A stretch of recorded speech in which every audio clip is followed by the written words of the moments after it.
hi Rishikesh, hi Vishwas. As you are aware, we are here to discuss, the story of SFA and the journey that you have been on so far.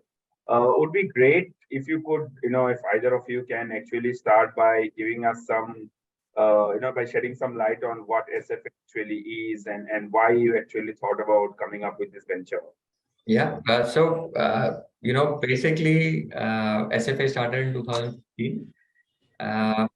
Both Rishi and me have, played sport at school level. Rishi, of course, started his sporting journey at the age of 5, ended up being a national level swimmer. And then he's done his sports management from Australia and then been a part of international sport management all his life. I played eight different, sport in school. And we actually, both of us met on the cricket field. And because we had been through the systems of Indian sport or Mumbai sport, school sport, we realized that not much had changed in the way things were even 30 years later. Mm-hmm. So, because of that, when we say we're the fifth largest GDP in the world and we're still 48th on the Olympics tally, we thought that if all of that had to change, it had to start right at the grassroots and at school. And that's how, we thought that maybe we need to put a proper formal ecosystem for our kids and our schools. And that's how the SFA, SFA was born and SFA championships were born. Yeah, you want to add something? Yeah, I was just going to continue from where Vish left Mhm. off, is to say that, at around 2015, we already saw a lot of leagues, etc., coming about.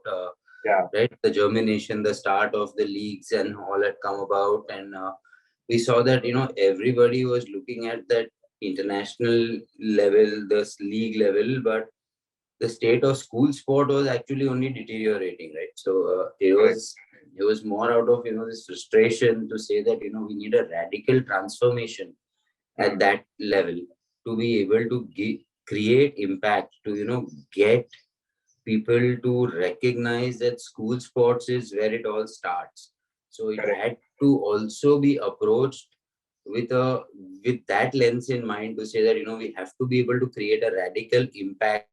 People need to be able to pay attention to this area of school sport. And I think that's pretty much where me and Vish said that this is a gap that we must plug. So yeah, I think that's where the story began. Yeah, we are a country where we have basketball courts in school, but we play five-a-side football or tennis ball, cricket on those. And that's how we have been misusing the properties. But can you tell us more about the tech-enabled platform and why it is one of India's largest competition platform that we have for the grassroots level sports? There were 4 or 5 fundamental layers, or fundamental principles that we had to keep in mind. First and foremost, it was about giving everybody an equal chance and giving everybody equal access across all disciplines of sport. That was the first fundamental. The second one was, what is an athlete without his or her records? So if we did, when the kids played, if we did not capture what they do, right, how do we, aggregate any kind of data to understand what is the kind of talent that we have? The third piece was to say that, schools themselves don't know the kind of talent that they have. How many girls, how many boys in which sport, in which age group are doing what.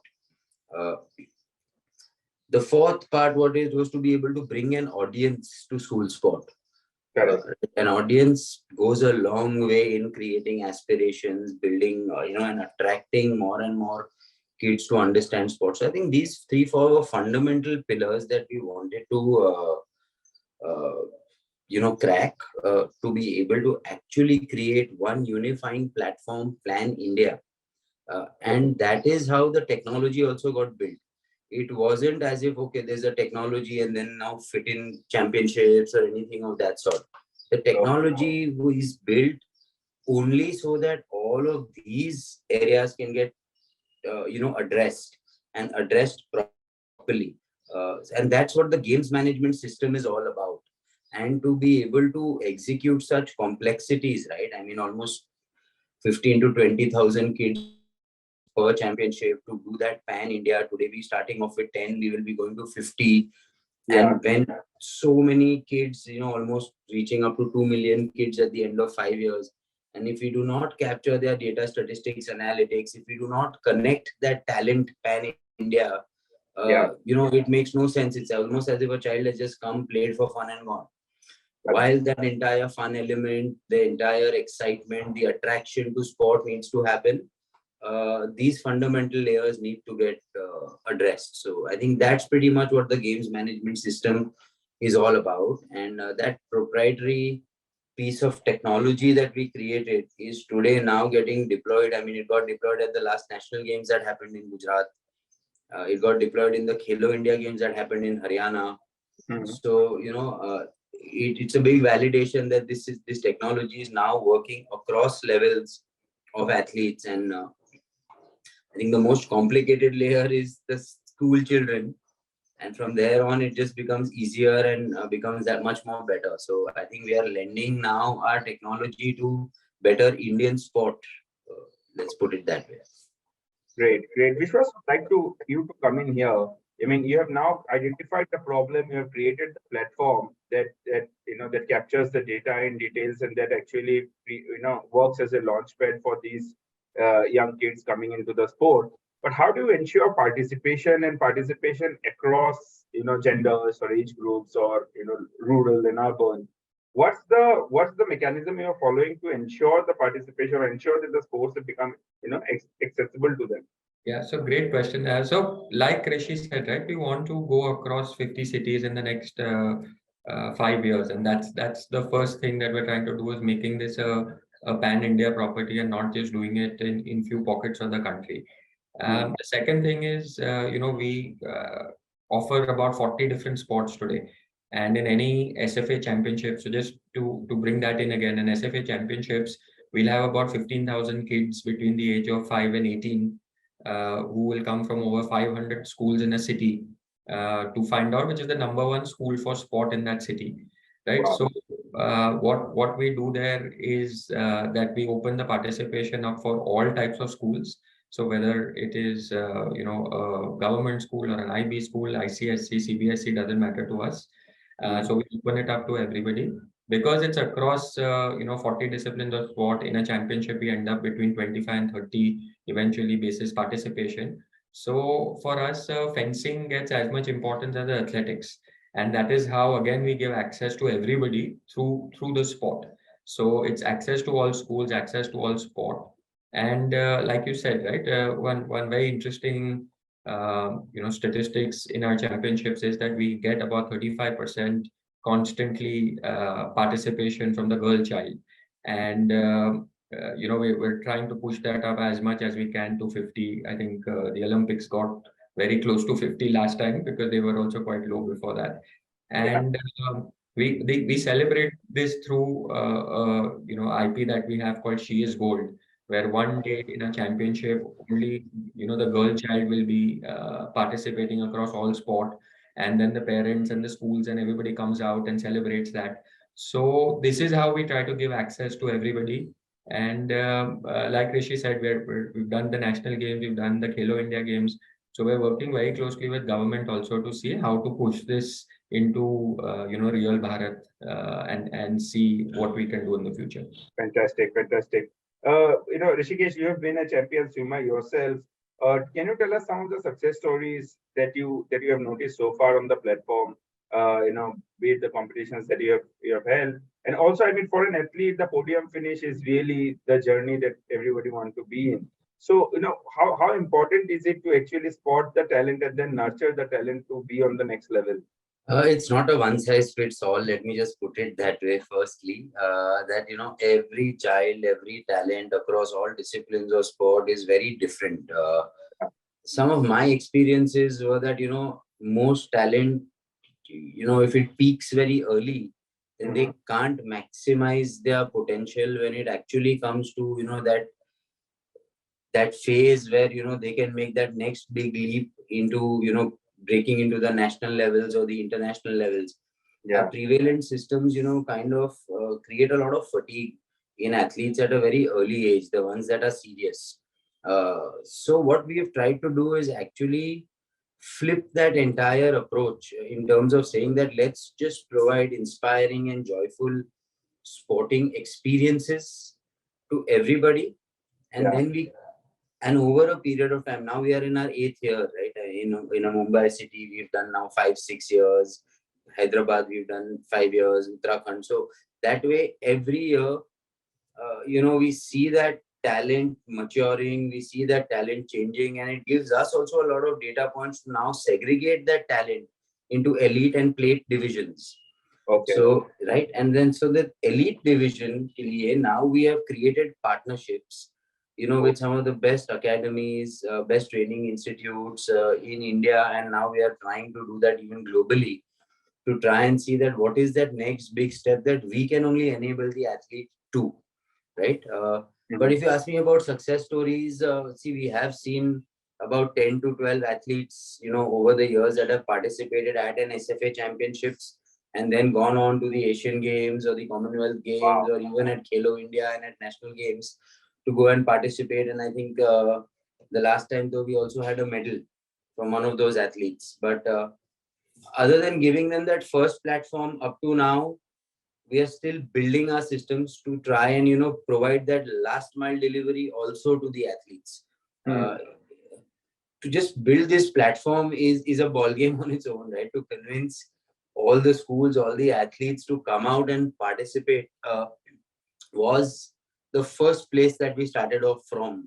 And we knew that as the platform matures, as children get used to, like it's like this is like the NCAA of India, right? I mean, so you have to be able to understand what this platform can do, how to use the platform, how to go about, building your sporting journey is also something that is work in progress. And I think that's where tech comes into play big time for us. So hopefully this year after the 10 championships, we will have a lot of success stories that we can share with you. We will share those with you because I think that's pretty much how we are approaching the entire thing. It's a stepwise process. Fantastic. Vishwas, how are brands warming up to this entire phenomenon of grassroots sports? I mean, I'm sure there are a lot of eyeballs coming in. So with the eyeballs, do you see advertisers coming in? And what makes these tournaments a great way for brands to interact with their target audience? Yeah, so I think, just 100, like Rishi said, 150 championships over the next 5 years, 2 million kids playing, 20 million kids reach in just the cities we are in, and 10 million households. The numbers are crazy. And, the experiential part of the entire SFA championships, right? 15 days where you actually get to interact with your customers. I think that is something that every brand is longing for today. While there is the digital side to everything, but knowing your customer, meeting them, having that interaction, I think is extremely important for brands as well. And I mean, this is the largest school sports platform in the world. After we do our 10 championship, we will probably be number one in the world. So just to be associated with something like that. And we feel that the system will be built for the country once. So once it is built, it will just keep getting better. But the building phase is the next 5 years, and it's a great opportunity for any brand to come out there and be a part of this initiative, and be a part of building the sporting ecosystem for the world's largest country. Fantastic. Fantastic. Great way of putting it together. I can go on and on because it's grassroots sports and sports is something I love. But to end with, I mean, from each one of you, I would like to take this answer. Where do you see SFA in 5 years, and what would make you smile if you achieve, Rishi? I think SFA will be that silver bullet to bring the Olympics to India. It will be a very vibrant platform that changes the fabric of the Indian sporting culture. Because at the earliest stages, if we can attract kids to sport, right, just the way cartoons attract kids to sport, if we can achieve that, and then every child wants to go and play, right, is a big one. And I think this should also impact the grassroots level sporting ecosystem to provide many such more experiences, not just SFA, but everybody should be able to then, provide those, because we're setting a standard. We're setting we are raising the bar, and if that happens, then that impact can be multilateral across the space, right? So I think, yeah, hopefully if we can do that and identify that number one school for sport in India, right? I think we would have achieved step one for ourselves. Absolutely, absolutely. Vishwas, your take? No, same thing what Rishi said, right? Finding that number one school for sport. And I think what we are building, when we started building it, it was for India and it was for the challenges of India. But then we realized that worldwide there aren't such systems for schools.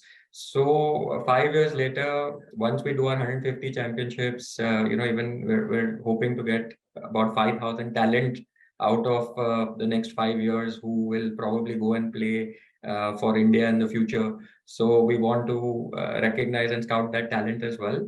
And hopefully the world will, look at us saying that India has the best grassroots systems as opposed to anywhere else in the world. So we would be ecstatic if the Indian sporting ecosystem rises up to that, and we'll do everything possible in whatever we can do as SFA, we will do that to make it happen. Fantastic, fantastic. I mean, it fills the Indian sporting circuit with the perfume of promise, because we are looking forward to some better days for sure. Thank you very much, Rishikesh. Thank you, Vishwas, for your time. It was a pleasure talking to you. Thank you. Thank you. Always a pleasure. Thanks, Anirban.